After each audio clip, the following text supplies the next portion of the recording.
My gut is he'll get off. What they're going to do is they're going to say, how many movies has he been in and shot a gun? Mm-hmm. They hand him the gun. He shoots a gun. It's fine. The armor's supposed to be responsible for that.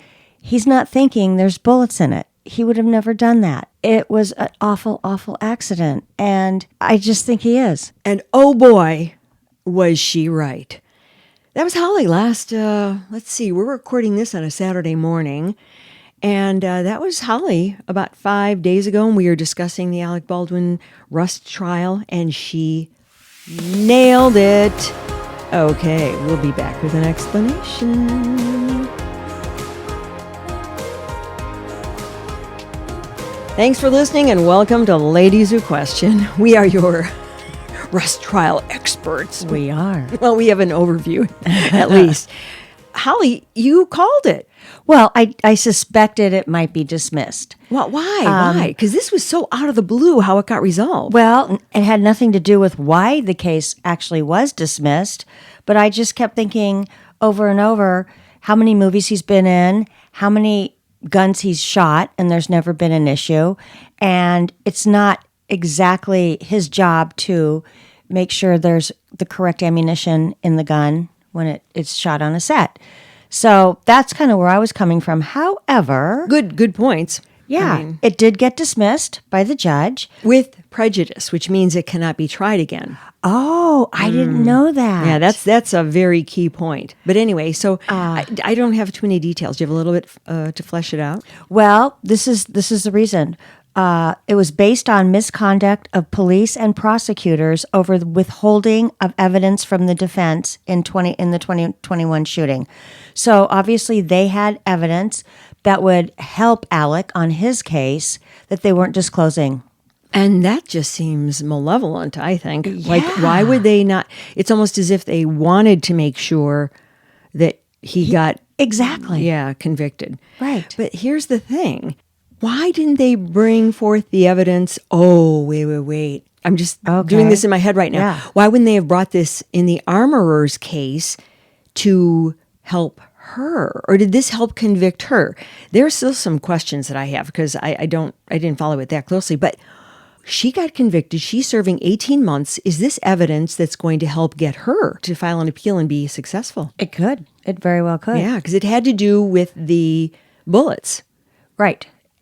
And that they were at a gun range prior to and just shooting cans or whatever they were shooting at the gun range with live ammo. Mm-hmm. And the prop gun was being used.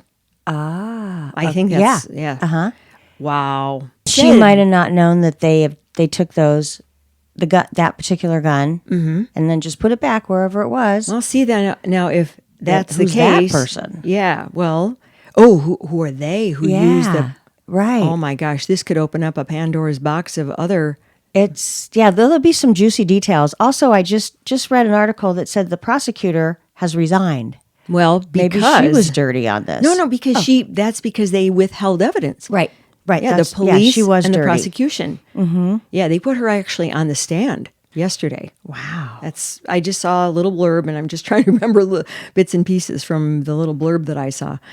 I didn't expect it to end this way. No. Okay. And so there's unanswered questions we will have to follow up, but he was very emotional, and it almost looked like they said, we're having the case.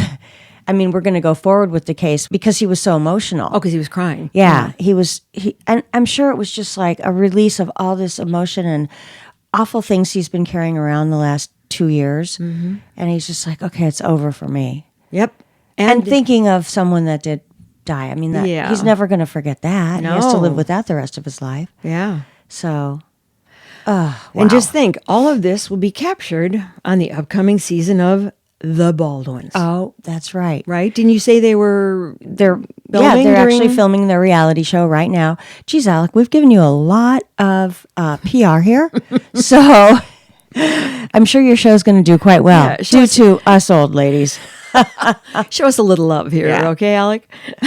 Okay. Anyway, on to our next item, which I don't know how you feel about New York City. I haven't, it stinks, especially right now. It's so stinky, especially in the hot summer.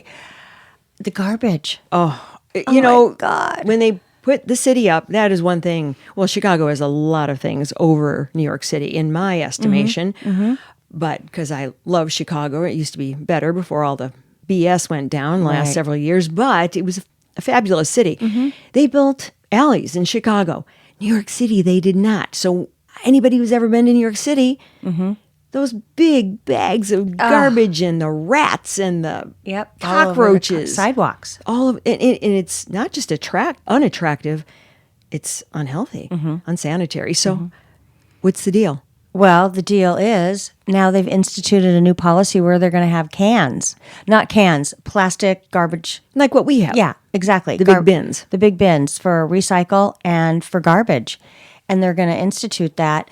However, it's on certain sizes of buildings. They can't do it everywhere. Why not? Well, because they can't. Well, I'm sure some of the big high rises, they all have big dumpsters in the back. Yeah, that's right. So they have dumpsters. They don't put their garbage out. In the back, there is no back. Well, in the basement or, somewhere, the condos. Yeah, I guess. You're right. And don't they put things down chutes and it burns? I think Maybe so. That's it. Anyway, I don't know how that all works, the infrastructure. But so there's going to be, but a lot of the restaurants, which are often in small buildings. Right. They'll have the cans, which will be great because restaurants produce so much trash on a daily basis. Oh my gosh. And they'll be able to put the cans on the sidewalk like we do in Chicago. Oh, that's so great. And it'll help clean up the streets a little, maybe help with the rats because the garbage was so exposed before and the smell. I don't go to New York often, but the last couple times in the last few years, that smell, I don't know how people... Yeah, it's a stench, really. It's a stench. It's disgusting. Yeah. And in the summer, I've been there in the summer. With the bugs and the flies and the... Yeah. So, yay for New York City. Yeah, so I hope that it improves. I hope everybody cooperates and does their part. Why would they not? It's easier. And they're not going to be using all those big plastic bags. Right. For the garbage. Exactly. So maybe less plastic and a cleaner city and fewer varmints. Exactly. Oh God, when you see those videos, no, I know. Rats, I know. Like, oh. Was that where Oh no, that was Chicago. The rat pizza. Their pizza rat. Remember there was a video out a couple of years ago. Dragging like a full pizza box. Right. No, pizza. Like pizza, like dragging it. Down the street. Yeah, like back to his lair. Hey guys. Oh my God. Yeah, unfortunately, I think that may have been Chicago. I don't know. We just busted ourselves. I know. Well, I mean, there are rats everywhere. Come on. Anyway, anything more about that? I think that's a real step forward. Great change for the environment. Absolutely. Okay, we're going to take a very quick break. And when we come back, Holli will tell about some documentary that she was telling me about a little bit, and we'll be right back. Okay, we're back. And Holli, tell me, what is this documentary with wrongful... Oh, there's a doggy in my basement. Doggy Not in my the basement, studio. But, well, he's downstairs. He's in the living room, but he is loud. Big dog. Anyway, what is this documentary about? You said something about wrongful convictions. It is. It was absolutely fascinating. Longshot. Not the long shot, but Longshot. And it's about an innocent man that's accused of murder, leading his attorney on a wild chase to confirm his alibi, which was so fascinating. So it's an easy story to tell. It's a true story. It happened in Los Angeles. I know the trial was in 2017. Or no, the documentary came out in 2017. And the actual incident occurred, I think, in 2003. So back in the summer of 2003, there was a young man, a Hispanic young man, and his daughter, and they went to a Dodgers game. And during the course of them being at the game, there was a murder that happened in his neighborhood, and there seemed to be potential evidence that would lead up to it being this young man that's at the Dodger game with his daughter. Okay. So he gets arrested a couple weeks later, and he's like, for what? And they said for the murder of this young lady that lived in his neighborhood or close by. He didn't know anything about it. He didn't have anything to do with the murder, but he was arrested.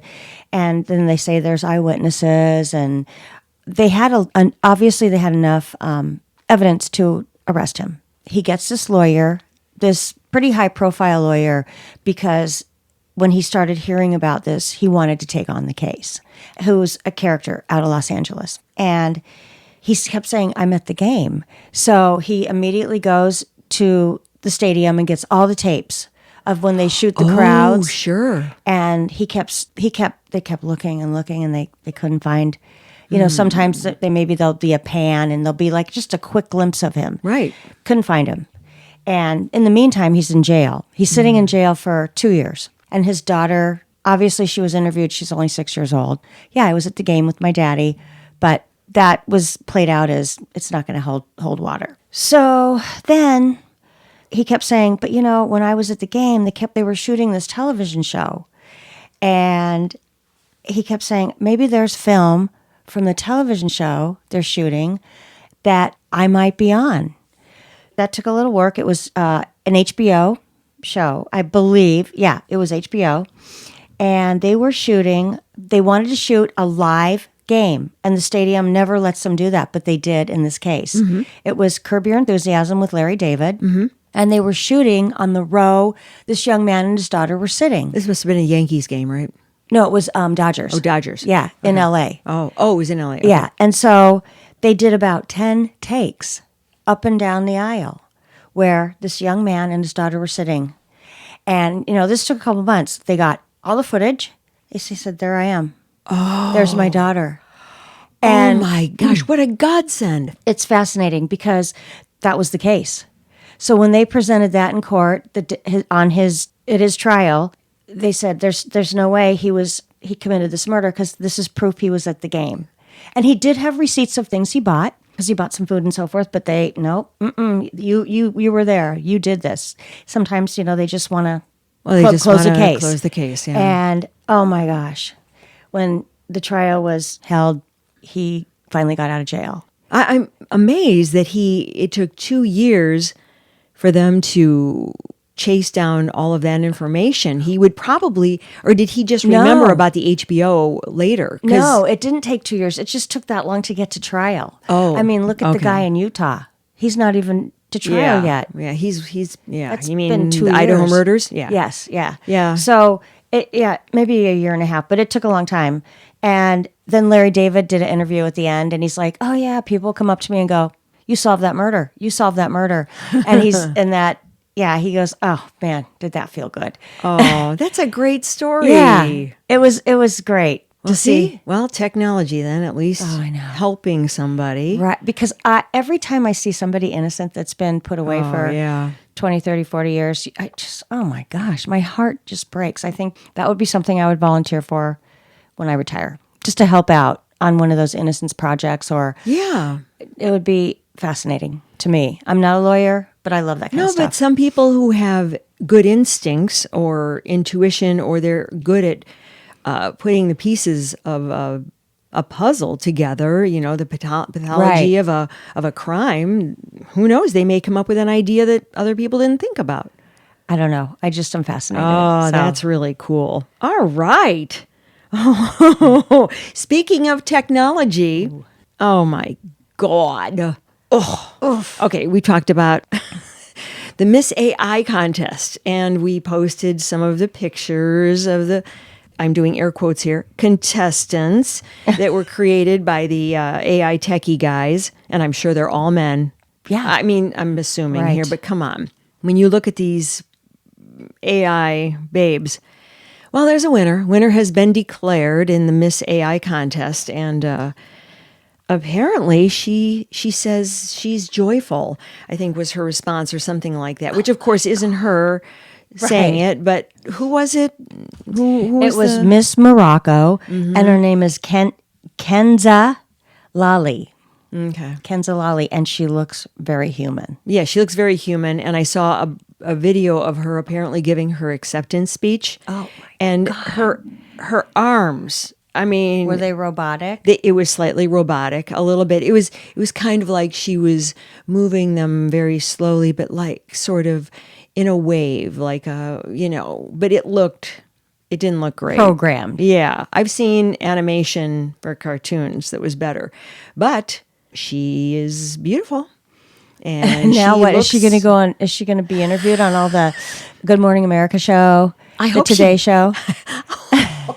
Well, seriously, that would be the next step. That's good. And then she's going to use the money for her college scholarship. Oh, right. So seriously, what is her path now? I know. And that would be a great interview question. I wish that we could talk to her. Right. Miss Kenzalali. Well, I think that Is they that it? should Kenzalali? because it's Kenza. Yeah, Kenzalali. Okay. I think they should bring her on for interviews because if they want to make her part of society, like that's what you do. Yeah. So come on, programmer. I hope you've programmed those answers. Yeah. Oh, also something disturbing that I saw, completely unrelated to this, but it just triggered this memory. They are developing a type of skin for these robots. Like real life skin? Yes. So I remember you weeks and weeks ago when we were talking about robots and then sex robots and all that kind of thing. And you said, Yeah. oh, well, what if it morphs into that? And I said, oh, well, how could they do that? They aren't human. There's no skin. There's no, and then I saw some guy talking about how they are, and I don't remember who it was, but it was just enough to horrify me and to hark back to what you said. And he Right. says, oh, yes, they're developing a skin-like to cover the robots. Well, that leads me to private parts. Well, no, that's what I'm saying. That's where I'm okay. kind of going. Okay. Like, there you Yeah. go.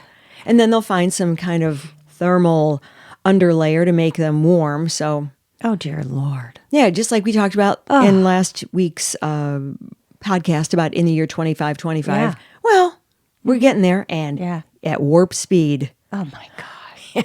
That is nuts. Beam me up, Scotty. I do have one other small AI tidbit. Okay. It's more bad news about jobs. Well, jobs are doing pretty well here in the U.S. well, what it can do, take away another okay. sector. Okay. So I was talking to one of my customers the other day, and she started talking about AI because she said, oh, my niece is having a really hard time getting a job out of college. You know, she's a digital marketer, communications major, and a lot of these big firms now are hiring AI to do all their digital marketing. And that's what a lot of these young kids are majoring in because they're so good at it, and they work for advertising firm or any kind of firm. I know another girlfriend's daughter that works for a law firm, and she does all the digital marketing. She goes, yeah, they're taking all those jobs now. So they're crunching all the numbers and presenting that to them. But how can they come up with creative concepts like a human? Exactly. I was just so shocked. I'm like, oh my gosh. So I hope, all I could say is they've turned around some of these majors in colleges preparing people to work programming and coding. I guess that's what it's all about. So anyways, I hate to end on a bummer, but every time I hear a little tidbit, I like to report back. Okay. Well, I have one little tiny tidbit bummer. It's not necessarily to do with AI, although the hackers may have used AI to breach this. You remember earlier this week, I said something to you just privately off mic about how I just received another notification from the company that I pay to monitor my data. Yes. And I said, oh no, I got another notice about my data, and they didn't name the company that had been breached yet again and was on the dark web. Okay, guess what? Did you hear about AT&T yes, data I breach? did. Yes. Yeah. Uh-huh. Well, I'm an AT&T customer. Oh, see, I didn't listen because I'm not. Nearly all. They didn't say all. Nearly all of the U.S. customers, all your calls and texts from May 1st, 2022 to October 31st, 2022, and January 2nd of 2023.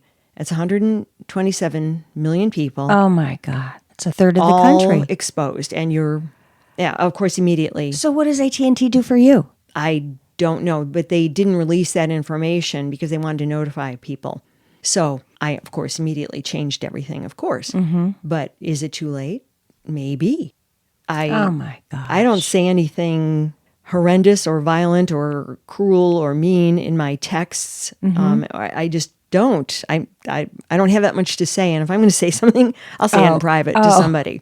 Well, whatever that means anymore, since they're listening to us. Oh, gosh. Oh, God.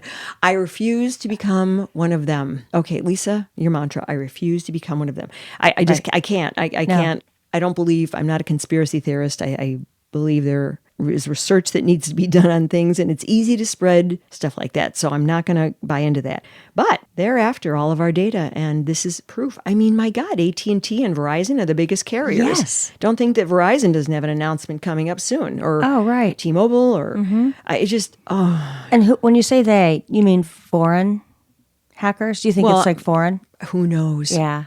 No, Who knows? I don't even know who to suspect on this. Yeah, I mean, I've had 12-year-old in their basement. Well, I've had both Russia and China known attacks. Okay. On my information, known, because it was traced back, so they're just trying to do whatever they can to get to us. So that's why I don't use TikTok. I mean, my first line of defense. I'm just trying to do whatever. No, I agree. So anyway, that's it. But we do have something kind of fun to talk about, I think. Yeah. To close out our show. Not sure what it is. I can't All right. remember. Well, we're going to be right back. And it's really worth waiting for because it's fun. Be right back. Okay, we're back. And oh boy, is there a fun movie that's going to come to the theaters pretty soon. Did you see Devil Wears Prada? I did. Okay. Oh my gosh. Loved. That was a romp. I mean, and what a star-packed movie. Yeah. Anne Hathaway, Meryl Streep.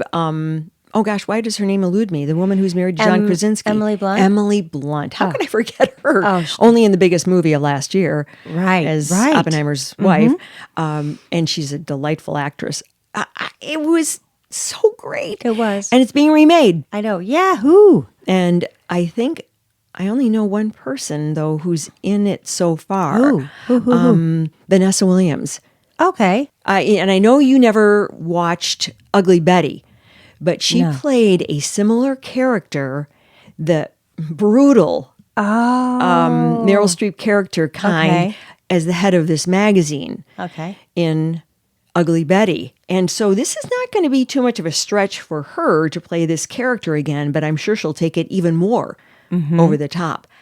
And I think this is going to be a musical. Oh, interesting. And she has a great voice. Okay. I mean, Vanessa Williams, when she was Miss USA. Oh, right. That was her talent. And she was stupendous. She's also a dancer.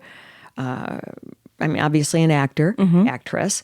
Do they say actress anymore? I keep hearing actor that covers both. Yeah. So I guess we'll just go with that, which is fine. So we've got that going on. Well, we'll have to keep you posted on the cast because Meryl Streep, she's going to have to at least make a cameo. The thing is, though, Meryl Streep sings, too. She sang in... she does. Mamma Mia. Yeah, she was good in that. So when you said musical, I thought, well, maybe they could squeeze her in. Maybe. Yeah. And I think Anne Hathaway sings. She won an Oscar for, it was, I want to say a French, remember that French movie? Les Mis? Was it Les Mis? Les Mis. Yeah. Yeah. Yeah, she has a beautiful voice. She could sing. We're pulling the cast together right now. Well, if they come back. Emily Blunt. I think she sings. I don't know. She's I don't know about her, so talented. I know. So anyway, I think that's going to be fun. I just saw Vanessa Williams being interviewed about it, and she was very excited. I think it's going to be fun. It'll be so fun to see it now. And 20 years later, it's 20. Oh my gosh. With how, the world's changed and all the new scripts that they'll be able to develop. Mm-hmm. Yeah. Yeah. But anyway, the musical really put a spin on it and effectively wipe out half of the audience because the men won't want to go. Right. Exactly. I don't care. I'm going to go with my female friends, And then maybe it'll be developed into a Broadway play. Boy, musical. It would really adapt to a Broadway musical very, very nicely. Very nicely. God, that's anyway, fun. Okay, that's it for me for this week. I don't know about you. I think we're all set. Ending on an up note. Yahoo! All right. Hey, be sure to follow us on Instagram and let us know how you feel. Please rate and review us. We are on nearly all the platforms, so take your pick, okay? And YouTube. Yeah, you don't see us, which is probably a good thing sometimes, considering I've been out in the yard weeding or, who knows what you're doing. I don't even know what I'm doing. You're doing yoga and we're working at my day job. That's right. Anyhow, yeah. But do rate and review us and let us know what you think about this show. Take care. Bye-bye. Adios. Thanks, Harvey. Ladies Who Question is executive produced and edited by me, Lisa Dominique. and also executive produced by Holli Caulfield. Holli also does most of our research, and Claire Caulfield is in charge of technical assistance and social media. Music, My Lionheart. Sketch music by Florian Manx and Matthew Anderson. Thanks for listening. Please subscribe, follow, rate, and review Ladies Who Question on Apple Podcasts or wherever you get your podcasts. Send your thoughts to ladieswhoquestion@gmail.com. Follow us on Facebook, YouTube, Instagram, Threads, and our website, ladieswhoquestion.com. All content discussed on Ladies Who Question are the opinions of Lisa Dominique and Holli Caulfield and should not be construed as advice of any kind. By listening to this podcast, you agree not to use this podcast as advice of any personal or medical issue for yourself or others. This disclaimer also applies to guests or contributors to the podcast.